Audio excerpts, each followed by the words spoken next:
Hello everyone, स्वागत है एक बार फिर आपका हमारे यूट्यूब चैनल पे। एनसीईआरटी कंक्लूजन में आज अपन पढ़ने जा रहे हैं अम्ल, क्षार, गैस, लवण, एसिड, बेस एंड सॉल्ट। तो आइए सबसे पहले देखो अपन पढ़ने जा रहे हैं। आज यह चैप्टर है क्लास 7 का साइंस एनसीईआरटी यूनिट नंबर 4। आज अपन पढ़ने जा रहे हैं। तो आइए, यह आपके लिए जरूरी नहीं है, लेकिन जब आप अभी देखें और आप सोचिए इसको इतना कम पढ़ाया जा रहा है तो कम नहीं पढ़ाया जा रहा है। एक सीरीज चल रही है, पहले 6, 7, 8, 9, 10, ठीक उसी प्रकार अपन आगे बढ़ेंगे। तो आइए, ठीक है। तो सबसे पहले बात करेंगे अम्ल, क्षार, व लवण। बिल्कुल बेसिक कॉन्सेप्ट से आपको उठाया जाएगा और धीरे धीरे अपन आगे बढ़ते जाएंगे। तो आइए, शुरुआत बिल्कुल बेसिक से होगी। देखो, कुछ जैसे कोई अम्ल है, क्षार है, लवण है।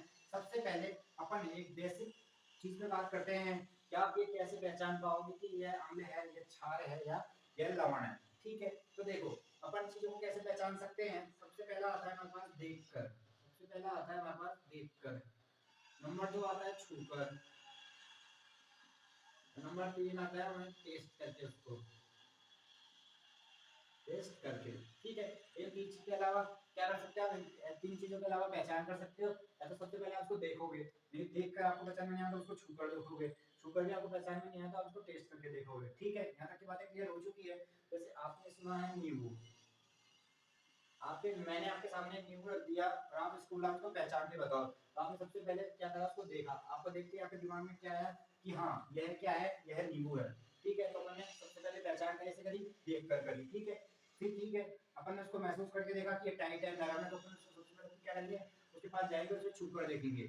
ठीक है, कि ये टाइट है, मोटा है, पतला है, नरम है, कैसा है, तो अपन ने दूसरी पहचान को छू के करेंगे। ठीक है, फिर अपन बताएंगे उसका आता है स्वाद। स्वाद का पता कैसे लगाएंगे अपन? स्वाद का पता ना तो देखकर आपको लगेगा, ना आपको छूकर पता लगेगा। ना तो आपको देखकर पता लगेगा, ना आपको छूकर पता लगेगा। तो कैसे पता लगेगा? आपको उसको टेस्ट ही करना पड़ेगा, आपको उसको टेस्ट ही करना पड़ेगा। तो पहली लाइन लिखिए आप, पहली लाइन लिखिए।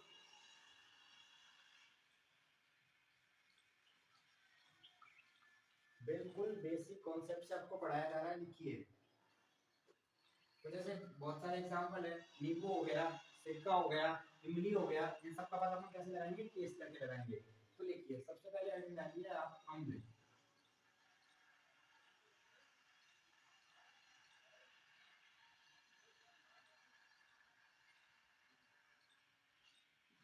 सबसे पहले आप हेडिंग डालिए अम्ल, एसिड। ठीक है, बिल्कुल बेसिक है। देखो, इस शब्द की उत्पत्ति हुई है, एक शब्द है जिसका नाम है एशियर।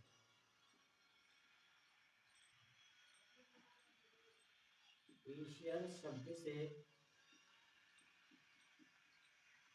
इसकी उत्पत्ति हुई है एसिड की।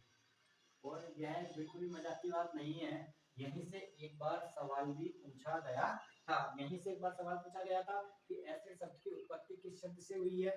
किस शब्द से हुई है? एशियर शब्द से हुई है। और जिसका अर्थ क्या होता है? जिसका अर्थ होता है खट्टा।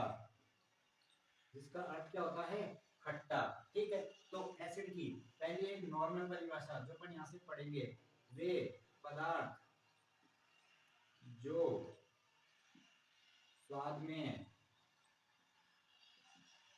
खट्टे होते हैं क्या कहलाते हैं?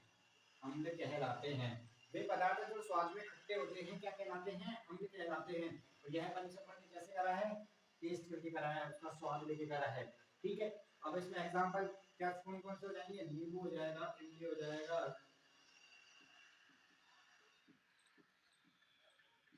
etc। ठीक है, तो ये हो गया हमारे पास पहला, एक बहुत ही बेसिक, बहुत ही बेसिक। जहां से अपन ने इंपॉर्टेंट बात क्या है, उत्पत्ति आपसे पूछेगा इसकी, क्योंकि एनसीईआरटी में बकायदा लाइन लिखी हुई है और पूछा गया सवाल है। ठीक है, अर्थ क्या होता है? खट्टा होता है, यह भी आप ध्यान रखेंगे। फिर ये बेसिक परिभाषा, वे पदार्थ जो स्वाद में खट्टे होते हैं अम्ल कहलाते हैं। ठीक है, अब आता है हमारे पास दूसरा, एक इसी का भाई क्या आएगा, नंबर 2 पे अपन ने क्या पढ़ा है? बेस। क्या पढ़ा है? बेस। इसका मतलब क्षारक। क्या पढ़ा है? क्षारक। अब क्षारक क्या होंगे? क्षारक क्या होंगे? देखिए, वे पदार्थ जो स्वाद में, वे पदार्थ जो स्वाद में कैसे होंगे? ये वे पदार्थ जो स्वाद में कड़वे होते हैं। क्या होते हैं? कड़वे होते हैं।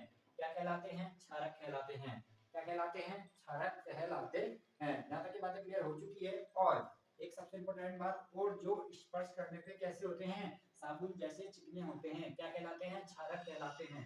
एग्जाम में क्या होता है, एग्जाम में आपको बता देगा निम्न में से क्षारक नहीं है, तो आपको लिख देगा जो स्वाद में कड़वे होते हैं, स्टेटमेंट सही है, जो स्पर्श करने पे साबुन की तरह होते हैं क्या कहलाते हैं, क्षारक कहलाते हैं। तो यह कुछ आपको 3-4 लाइन लिख देगा और एक लाइन उसमें क्या डाल देगा, अम्ल की डाल देगा। तो आपको जो अम्ल की लाइन होगी उसको आपको टिक करना है और जो वो बिल्कुल सही है। तो ये सब क्या होता है, एनसीईआरटी की प्रॉपर लाइन है। तो सबसे पहले अपन ने लिखा, हेडिंग लिखी आप एसिड लिखिए, फिर एसिड शब्द की उत्पत्ति एशियर से हुई है, जिसका शाब्दिक अर्थ क्या होता है, खट्टा होता है। फिर नंबर 3 पॉइंट अपन ने लिखा, ये पदार्थ स्वाद में खट्टे होते हैं क्या कहलाते हैं, अम्ल कहलाते हैं। और फिर अपन ने लिखा उदाहरण लिखा, ठीक है, अम्ल का स्वाद कैसा होता है, खट्टा होता है। पहला बात हो गई।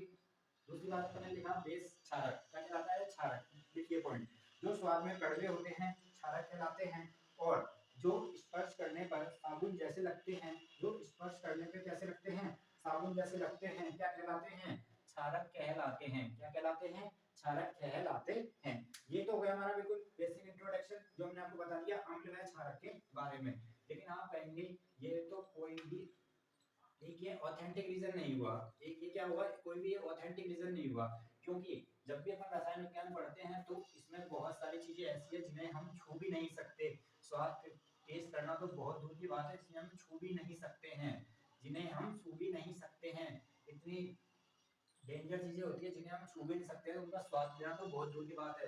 तो अपन कैसे क्या परीक्षण सही है कि स्वाद से आपने कुछ चीज स्वाद करी और आपको वहां पे नुकसान हो गया, आपकी जीभ ही जल जाए, फिर क्या होगा। तो आगे बढ़ते हैं, इसी बात को आगे बढ़ाएंगे। तो अम्ल व क्षार का बेसिक इंट्रोडक्शन, जो स्वाद में खट्टे होते हैं अम्ल कहलाते हैं, जो स्वाद में कड़वे होते हैं क्षार कहलाते हैं। और क्षारक के बारे में क्या होता है, साबुन की तरह चिकने होते हैं क्या कहलाते हैं, क्षारक कहलाते हैं। ठीक है, यहाँ तक की बात क्लियर हो चुकी है। हेडिंग डालिए आप। अगला एक वर्ड आता है सूचक, एक वर्ड आता है सूचक। तो देखो अभी तक अपन ने क्या पढ़ा, इंट्रोडक्शन पढ़ रहे हैं, पहचान करना सीख रहे हैं किसकी, अम्ल व क्षारक की, अम्ल व क्षारक की। देखिए सूचक के बारे में मैं लिखता हूँ, फिर इसको समझाएंगे। कोई पदार्थ अम्लीय है या क्षारीय है, कोई पदार्थ अम्लीय है या क्षारकीय है, कोई पदार्थ अम्लीय है या क्षारकीय है, इसका परीक्षण करने के लिए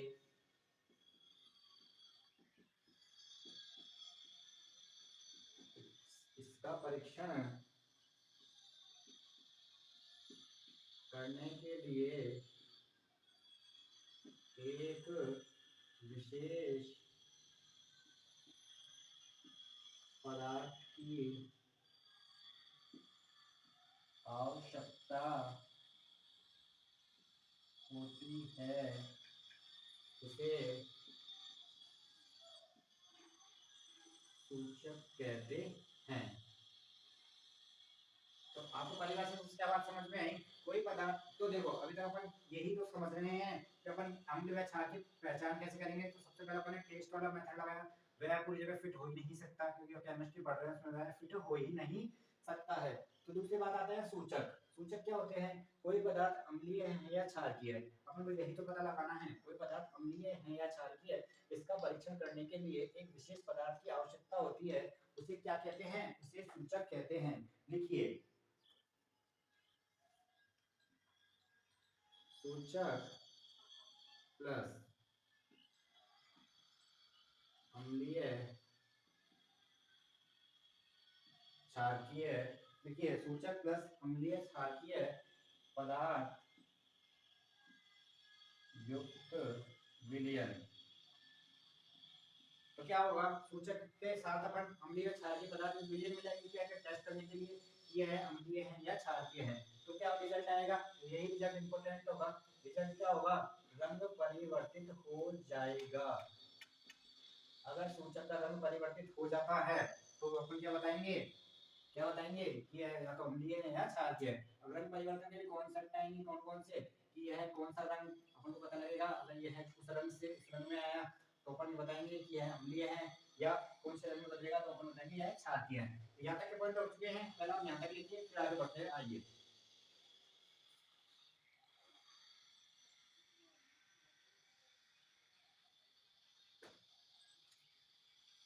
हम नोट डाल के पॉइंट लिखिए। लिखिए आप सबसे पहले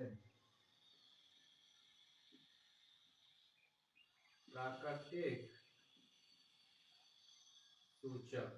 प्राकृतिक सूचक के नाम आपसे पूछे जाते हैं तो लिखिए हल्दी, लिटमस, हल्दी, लिटमस और नंबर 3 आता है गुड़हल का पुष्प। गुड़हल का पुष्प, यह तीन आपसे पूछे जाते हैं। आपको बोल देगा निम्न में से प्राकृतिक सूचक है, तो आपको इन तीन याद रखने पड़ेंगे। और भी होते हैं लेकिन एनसीईआरटी इन तीन को कंसीडर करता है, तो आपको यह तीनों नाम याद होना चाहिए। तो यहाँ तक के पॉइंट क्लियर हो चुके होंगे।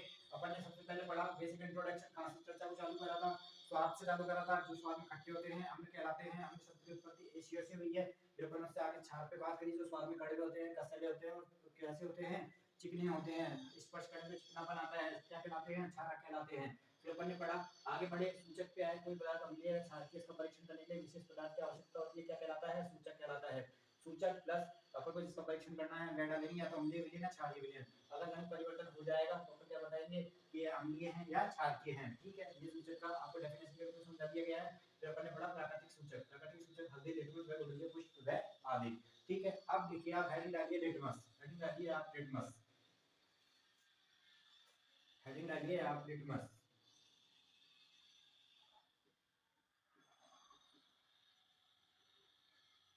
पहला पॉइंट लिखिए लिटमस एक प्राकृतिक सूचक है। लिटमस एक प्राकृतिक सूचक है। पहला पॉइंट लिखिए आप, लिटमस एक प्राकृतिक सूचक है। लिटमस एक प्राकृतिक सूचक है। यहाँ तक की बातें क्लियर हो चुकी होगी। अब बढ़ेंगे अपन आगे। ठीक है, निर्माण, लिटमस का निर्माण लाइकेन के,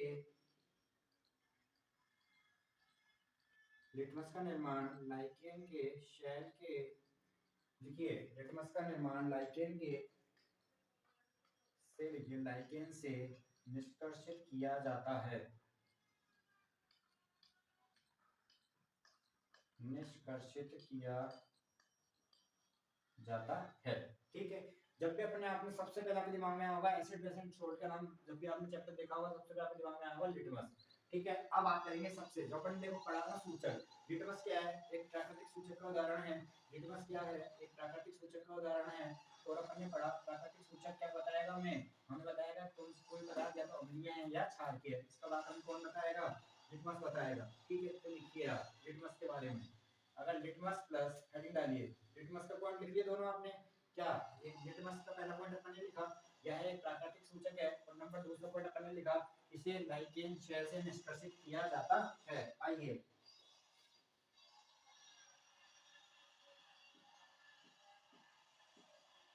लिटमस प्लस, लिटमस प्लस अम्लीय विलयन और लिटमस प्लस क्षारकीय विलयन। आपको क्या बताया था, लिटमस क्या है, एक लिटमस क्या है, सूचक है। कैसा सूचक है, प्राकृतिक सूचक है। सूचक प्लस अम्लीय क्षारीय पदार्थ विलयन, तो अपन ने लिटमस के साथ एक बार अम्लीय एक बार क्षारीय, तो क्या होगा, अब होगा रंग परिवर्तन। तो यही आपसे एग्जाम में पूछा जाता है। लिखिए अगर परिवर्तन हो गया, रंग परिवर्तन हो गया है, लाल रंग में परिवर्तन हो जाए तो क्या होगा, हम बताएंगे अम्लीय विलयन है। और अगर यह नीले रंग में परिवर्तन हो जाए तो अपन क्या बताएंगे, यह क्षारीय विलयन है। ठीक है, यहाँ तक की बातें क्लियर हो चुकी है, अम्लीय विलयन और क्षारीय विलयन। ठीक है, ऐसा विलयन जो, लिखिए ऐसा विलयन जो लाल तथा नीले लिटमस पत्र के रंग में, ऐसा विलयन जो, हेडिंग डालिए सबसे पहले उदासीन विलयन।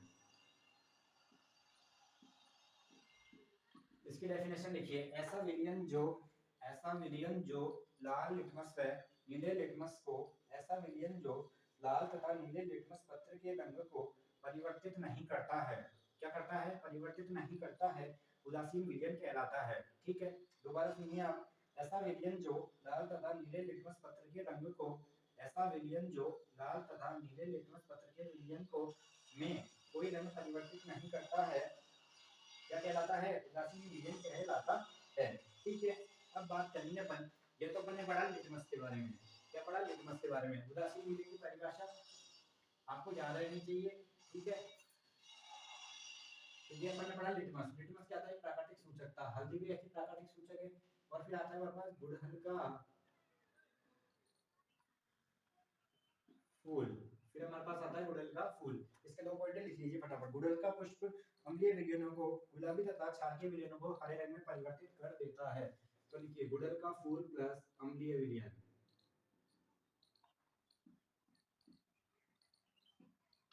तो फिर लिखेंगे अपन क्षारीय विलयन। तो अम्लीय विलयनों को किस रंग में बदल देगा? ये गुलाबी रंग में बदल देगा। और गुलाबी रंग आपको नहीं दिखता है, आपको एक नया नाम दिखता है, उसको बोलते हैं मर्चेंटा। क्या बोलते हैं? मर्चेंटा। यह लिखिएगा और आप कंफ्यूज हो जाओगे ये क्या बता रहा है। आपको क्या बताना है? गुड़हल का फूल अम्लीय विलयनों को गुलाबी रंग में परिवर्तित कर देता है।